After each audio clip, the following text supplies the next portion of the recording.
Honourable member for Courtenay-Alberni.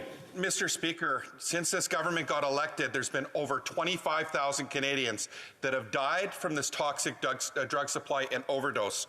It's not in their mandate letter. It's not in the speech from the throne. It's been 6 years, Mr. Speaker. They have ignored their own Health Canada Task Force on Substance Use and the recommendations that they put forward that are reflected in my bill.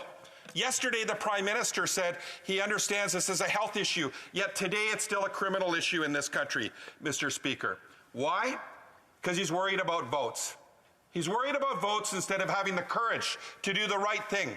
Listen to the health experts, the criminal experts, law enforcement, the people working on the front line of this crisis, and drug users themselves. I'm calling on, Mr. Speaker, on the government and all parliamentarians to support my bill and do the right thing.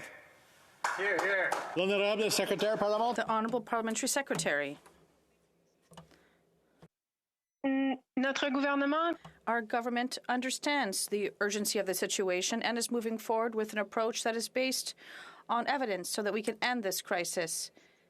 Associated with substance use is also essential, and addressing this whole of society problem is vitally important to our work to turn the tide on this crisis.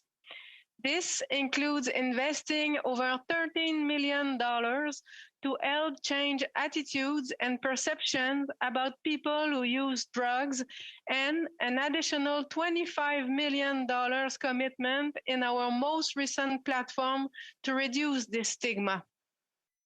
Notre gouvernement travaille. Our government is working with the provinces, territories, and communities to develop a global strategy based on health to resolve this issue, including $500 million to support our partners that offer a range of treatments.